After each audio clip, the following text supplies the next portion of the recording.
Morning. Well, first order of the day is always getting these guys some breakfast. So they're very excited about it, aren't you? Yes. What are we having? We're going to have some breakfast. Are we going to have some breakfast? Yes. Yeah, is that what we need? So, first job.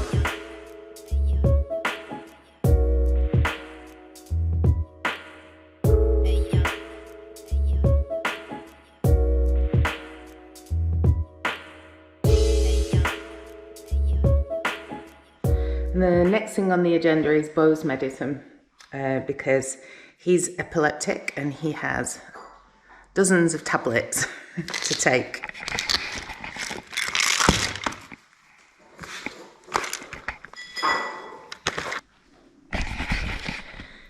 He has them in a little piece of ham.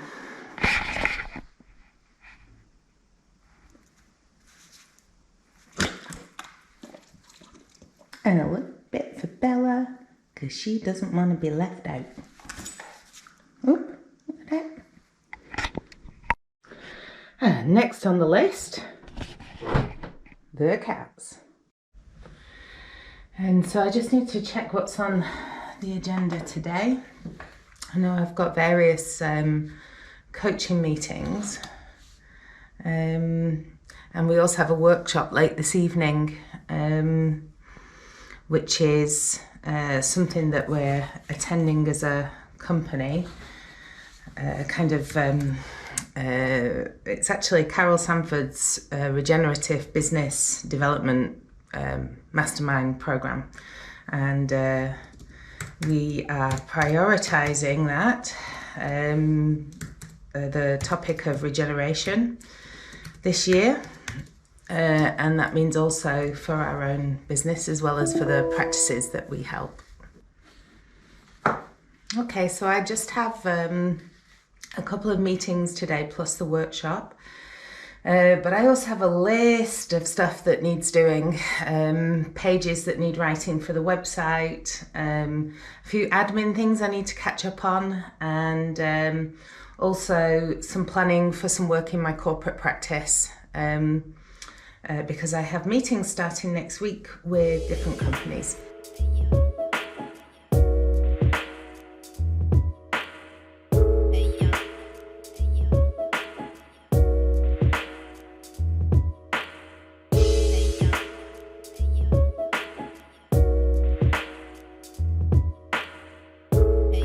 So I've been working from home for nearly 20 years now. It wasn't a pandemic thing for me, and one of the things that I learned quite early on is when you're working from home, even in the countryside, it's really easy to end up sat in front of your computer and in your office for hours upon hours of the day, and to really just almost never get outside. So consequently, I try and build that into my day. One of the easiest ways that I found about building activity into your day, kind of reducing barriers to that, is apart from having loads of animals who are now disappearing down the bank there, apart from having loads of animals that demand your attention and that need you to come outside and look after them and be with them, is also to get your wardrobe sorted for that. So even when I'm, wearing maybe tops or shirts or jumpers that I can, where I would look presentable in front of clients, nevertheless, I tend to try to wear trousers or leggings that are suitable for doing sport and walking and generally being out about in the country. So you don't really find any dresses or skirts in my wardrobe.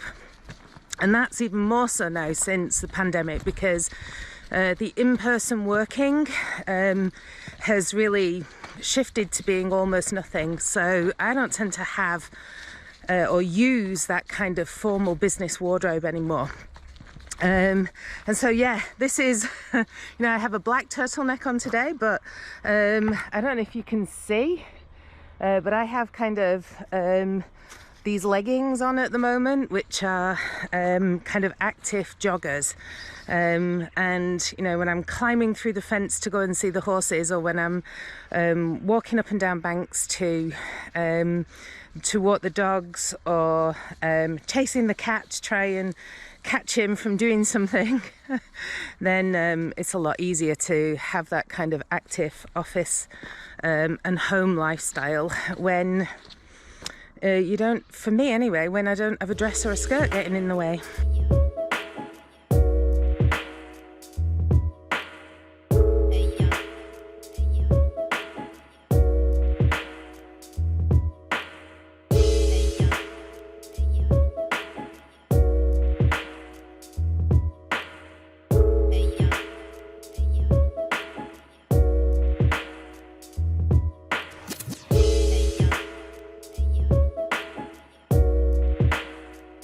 So being out in nature isn't just a nice thing to do when you're a psychologist in private practice. I run a lot of coaching sessions. Some of those are also IFS based coaching sessions, and so that means that it's really important to kind of look after your emotional well-being and your ability to kind of tap into those qualities of what's known in IFS as self-energy. Being in nature really helps to access those 8 C's of self, which include calmness, compassion, and connection. And so just being able to get outside, do some of that kind of mindful noticing of what's around you, what's in your environment, is really an important way of resourcing yourself as a psychologist in private practice. At least I find that. Also being with animals who are really playful. Again, another great way to really ground and resource you when you're in coaching and therapy and so on. You need to really hold space for a lot of things that people are working through, and so this really helps to build that container.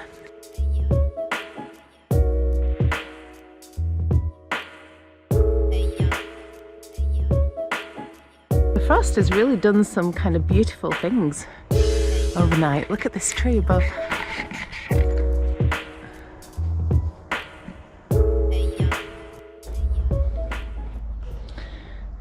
So I think this is Tansy's mother. Tansy, our cat, was born in the field and just turned up, and he comes to see this cat regularly, and she's just about getting used to my presence in our barn and not scarpering when I'm here. Anyway, so I kind of keep an eye on her. But the task now is to give some hay to these guys. So I'm in my back in my office, and now there's some emails that I need to send out about a program that we're running. So I'm going to do that first, and then I have an hour that I'm going to spend listening to an audiobook I've been listening to, which is called Braiding Sweetgrass, and it's a wonderful book, which is a blend of Indigenous knowledge and also scientific knowledge, because it's by a woman called Robin Wall Kimmerer, who is a native from a Native American tribe, but also is a PhD biologist, or botanist rather, and so she just has this wonderful way of blending and telling stories about the natural world and our relationship with the natural world. And the reason why it's been super interesting to listen to, and I've been kind of making notes, and yeah, it's really kind of changed my perspective on a lot of things, is because one of the elements that Carol Sanford talks about in developing regenerative businesses and living a regenerative life is this idea of a regenerative mind. Can we question the paradigms with which we're approaching life and business and so on? And Robin Wall Kimmerer in Braiding Sweetgrass just embodies that. Like, every chapter is about exactly that question. So that's the emails sent, and I've also reviewed and highlighted some meeting notes that we've had, some notes about from meetings that we've had about the new page that needs to go on the website. And now I'm going to get myself a big old cup of tea. I'm going to get my trainers on, and I'm going to do an hour of walking and listening to this book on my treadmill desk.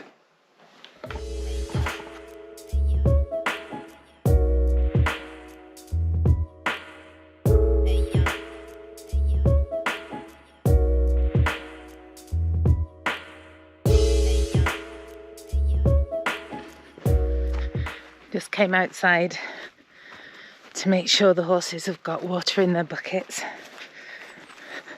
It's quite nice having a bit of a walk up the garden. And Bella's job is waiting for the water to fill up, so she's there now. Is it ready, Bella? Are you going to catch it? Huh?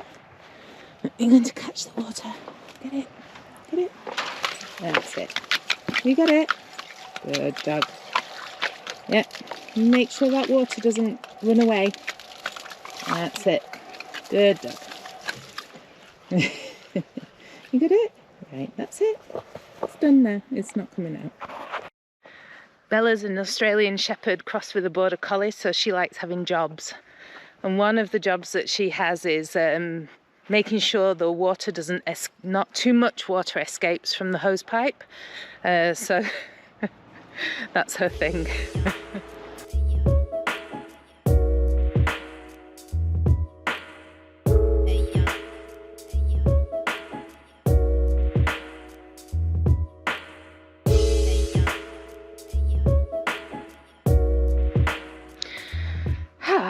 I'm just having a little walk around the garden before we start again.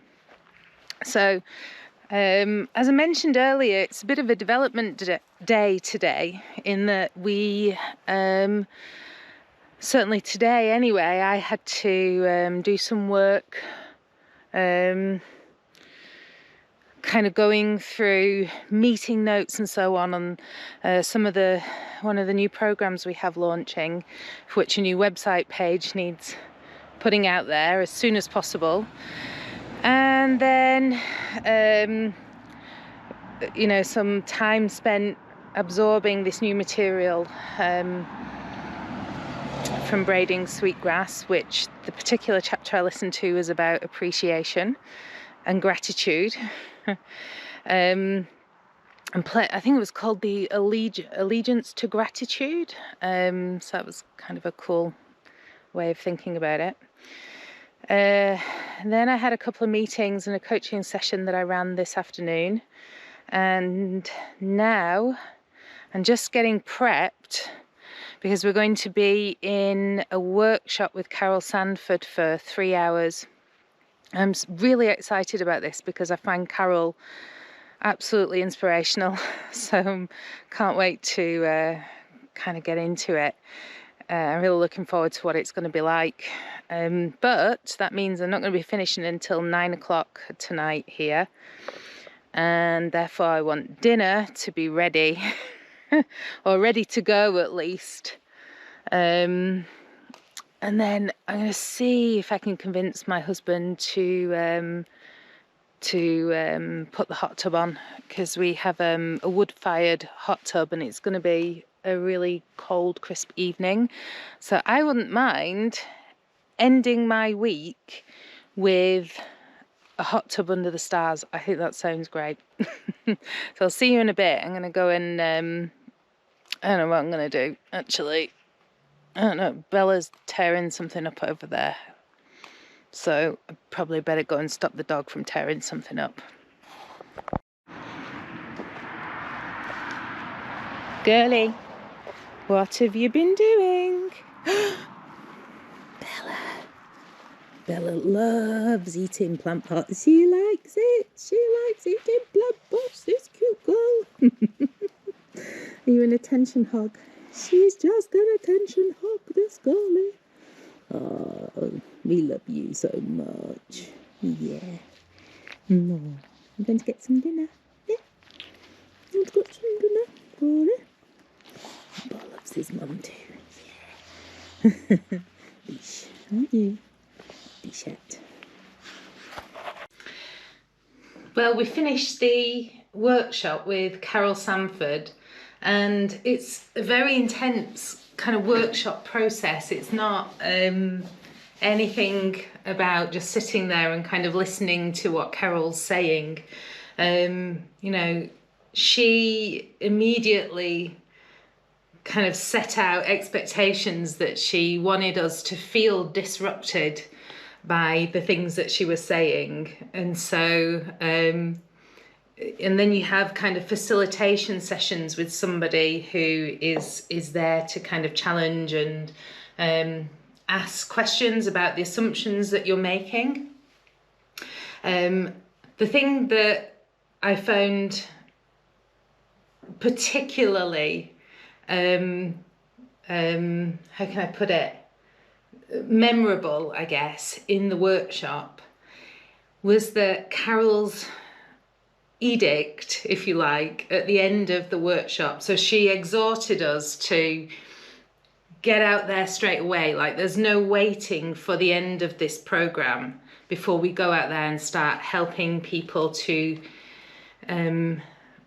supporting people in thinking more regeneratively, with a more regenerative mind, and helping people to become aware of and reflect on and challenge their own paradigms and their ways of doing business. And so she was like, you know, there's no waiting around for the right answer here. You need to get out and start asking people, start working with people, start helping them to also reflect. And I kind of loved that as a practitioner. You know, don't wait for it to be perfect. That was really a kind of strong message from her, so I love that.